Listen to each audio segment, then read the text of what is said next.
Hello అండి అందరికీ. అందరూ ఎలా ఉన్నారు? మేమైతే బాగున్నాము. మీరందరూ గూడా బాగున్నారని కోరుకుంటున్నాము. Welcome to Sravanthi Varahi channel. ఇదైతే నా ఈవినింగ్ రొటీన్ వ్లాగ్ అండి. సాయంత్రం స్కూల్ అయిపోయిన తర్వాత ఇంటికొచ్చి నేను చేసుకునే వర్క్ అండి ఇది. స్కూల్ నుంచి పిల్లల్ని మా వారైతే ముందే తీసుకొచ్చేస్తారు. తర్వాత నేనొస్తానండి. నేను ఇంటికొచ్చేసే లోపే పిల్లలు ఇల్లంతా ఆగమాగం చేసి పెట్టేసింటారు. నేను ఇంటికొచ్చేసరికి ఎక్కడివక్కడ సర్దడానికే సరిపోతుందండి. ఒక్కొక్కసారి అయితే నేను ఇంటికొచ్చేలోపు ఇల్లంతా చాలా నీట్‌గా, క్లీన్‌గా ఉంటుంది. ఆ రోజైతే ఏ పని ఉండదసల. చాలా రిలాక్స్‌గా ఉండొచ్చు. కానీ అలా ఎలా అనేది ఒకసారి గెస్ చేసి కామెంట్ చేయండి చూద్దాం. స్కూల్లో ఉన్నంత సేపు అబ్బబ్బా! టైం ఎప్పుడవుతుందా? ఇంటికెప్పుడెళ్తామా అని ఆలోచిస్తాను. కానీ ఇంటికి రాంగానే అబ్బా! ఇంటికి ఎందుకొచ్చానా అనిపిస్తుంది. ఇంట్లో పని జూసి. అయినా సరే తప్పదుగా మన పని మనం జేసుకోవాలి.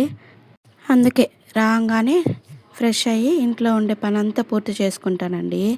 లాంగ్ వీడియోలు అప్‌లోడ్ చేయడం ఈజీగానే ఉంది గానీ, వాయిస్ ఓవర్ ఇవ్వడం కొంచెం కష్టంగా ఉంది.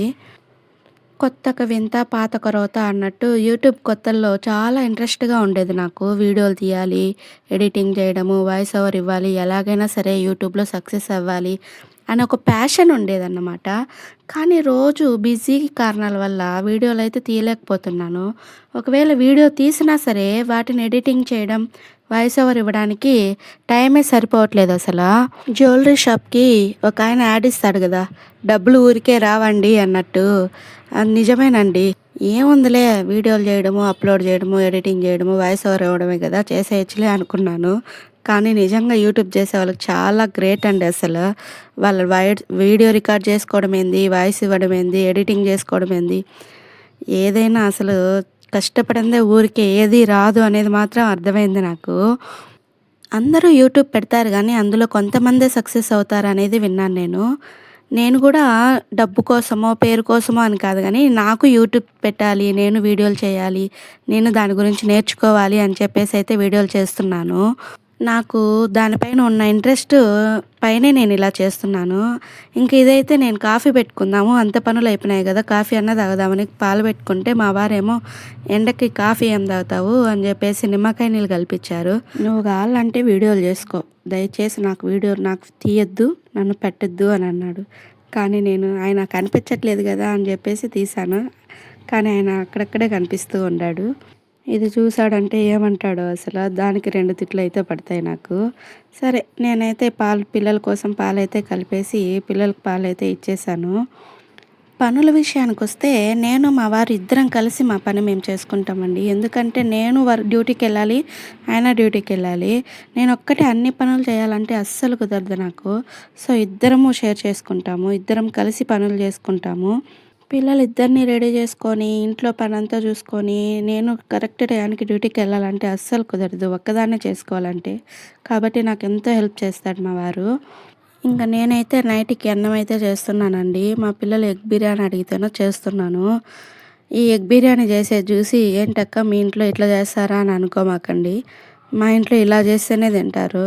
మా పిల్లలైతే సెపరేట్ చేస్తారన్నమాట. అంటే టమోటాని సెపరేటు, ఆనియన్ సెపరేటు, పుదీనాని సెపరేట్ చేసుకొని తింటారు మామూలుగా చేస్తే. అందుకనే నేను వీటన్నింటిని కోసి మిక్సీలో పేస్ట్ చేసుకొని తర్వాత చేస్తున్నాను. అయినా ఏముందిలేండి. ఆకలి రుచెరగదు, నిద్ర చోటెరగదు అంటారు గదా! అలా ఆకలికి ఏదో ఒకటైతే మేము తినేస్తాం. మా పిల్లలైతే ఖచ్చితంగా నాకిదే కావాలనైతే అడగరు. ఏదుంటే అది చేసి పెడితే తినేస్తారు. కానీ కూరగాయలైతే తినరండి. అందులో మసాలా మాత్రమే తినేస్తారు. మసాలా అంటే పులుసు కూరలు. పప్పు చేసి అందులో పైరు నీళ్ళుంటాయి గదా! పైరు రసం అయితే తింటారు. సాంబార్ చేస్తే తింటారు. లేదా ఏదన్నా పులుసు పెట్టినప్పుడు కాయగూరలు తీసేసి కేవలం పులుసు మాత్రమే తింటారు. మా స్కూల్లో నాన్ వెజ్ అయితే అలో లేదండి. అందుకనే పిల్లలకి నేను చాలా వరకి మార్నింగ్ టైంలో గూడా పెట్టను. ఈవినింగ్ టైమే చేస్తుంటాను. అందుకనే నైట్‌లో చేస్తున్నాను. ఇదైతే నేను ఈ వీడియో చేసేటప్పుడు స్కూల్ అయితే ఉండిందండి. ఇప్పుడు స్కూల్ హాలిడేస్ అయితే ఇచ్చేశారు. నేనైతే వీడియోలు చేస్తున్నాను. మీరు చూస్తున్నారు. కానీ నా వీడియోలు ఎలా ఉన్నాయనేది మాత్రం కామెంట్ చేయట్లేదు. అంటే ఇంకా ఏమైనా మార్చాలా? ఇంకా ఏమైనా ఇంప్రూవ్ చేయాలా?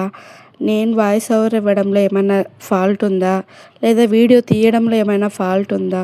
ఏదైనా మీకు అనిపిస్తే చెప్పండి. కామెంట్ చేయండి ప్లీజ్. 10 మందికి నచ్చిన నిజానికి మాది చాలా పెద్ద కుటుంబం అండి. మేమందరం కలిసే ఉంటాము. కానీ ఇక్కడైతే సెపరేట్‌గా ఉన్నాం గానీ, విలేజ్‌కెళ్తే అక్కడ అందరం కలిసే ఉంటాము. ఒకప్పుడు మేమందరం కలిసి మా ఇంట్లో పండుగలు గానీ, ఏదైనా ఫంక్షన్స్ గానీ అందరం కలిసి చాలా సందడిగా చేసుకునేవాళ్ళము. చూడ్డానికి ఎంత బాగుండేదో అసలు మేము ఎవ్రీ ఇయర్ వనభోజనాలైతే పెట్టుకుంటాము. కేవలం మా కుటుంబం ఒకటే కాదండి. మా బంధువులందరూ వచ్చేవాళ్ళు. దాదాపు 30, 40 మంది మేము గ్యాదర్ అయ్యి చాలా సంతోషంగా గడిపేవాళ్ళము. ఆ వీడియోలన్నీ అప్పుడు తీసుంటే ఎంత బాగుండేదిరా అనిపిచ్చేది. కానీ ఇప్పుడైతే ఎవరి పాటికి వాళ్ళు బిజీ అయిపోయినారు. ఎవరి జీవితాలలో వాళ్ళు బిజీగా ఉండిపోయినారు. మళ్ళీ అలా ఎప్పుడు కలుస్తారో నాకు తెలీదు. మళ్ళీ అలా అందరూ కలిసి ఎంతో సరదాగా ఉంటే బావుండనిపిస్తుంది. మళ్ళీ ఆ రోజులు ఎప్పుడొస్తాయో ఏమో నాకు తెలీదు. మేము ముందు జరుపుకున్న పండుగలు గానీ, ఏదైనా సరదాలు గానీ, వాటి గురించయితే కొన్ని పాత వీడియోస్ అయితే ఉన్నాయి. వాటి షార్ట్ వీడియోలయితే అప్‌లోడ్ జేయడానికి ప్రయత్నం చేస్తాను. ఎందుకు నాకిలా అందరితో కలిసి ఉండడం ఇష్టమంటే, మా అమ్మ, నాన్నకి నేనొక్కదాన్నే అమ్మాయినండి. నేను ఒంటరిగా పెరిగి అందరూ ఉండే ఇంట్లోకి రావాలనైతే కోరుకున్నాను. అలాగే వచ్చాను గూడా. అందరం కలిసుండేవాళ్ళము దాదాపు 10 సంవత్సరాల పాటు. ఈ మధ్యనే అందరూ ఎవరి జీవితాల్లో వాళ్ళు బిజీగా అయిపోయుండారు. నేనైతే ఒకటే అనుకుంటున్నాను, మళ్ళీ అందరూ అలా కలిస్తే బాగుండు. అందరూ అంత సంతోషంగా ఉండాలనే కోరుకుంటున్నాను. మీరైతే మాత్రం వీడియో నచ్చితే ఖచ్చితంగా లైక్ చేయండి, సబ్స్క్రైబ్ చేసుకోండి. అలాగే అక్క మీరింకా ఇలాంటి వీడియోలు తీయండి, ఈ వీడియోలో ఇలా ఇంప్రూవ్ చేసుకోవాలి, ఇలా మారిస్తే బావుంటుంది అని ఏదైనా మీకు అనిపిస్తే దయచేసి ప్లీజ్ కామెంట్ సెక్షన్‌లో కామెంట్ చేయండి. చెప్పండి. ఆఫ్‌కోర్స్ మా బంధువులు గూడా ఈ వీడియో చూస్తుండొచ్చు. చూస్తే అవునా నిజమా కాదా అనేది మీరు కామెంట్ చేయండి. అలాగే ఐ హోప్ మళ్ళీ మనమందరం కలిసి వీడియోలు తీసి మన యూట్యూబ్ ఫ్యామిలీతో గూడా షేర్ చేసుకోవాలని అనుకుంటున్నాను. సరే ఫ్రెండ్స్, అయితే నచ్చితే లైక్ చేసి సబ్స్క్రైబ్ చేసుకోండి. అలాగే నేను ఇంకో వీడియోతో మళ్ళీ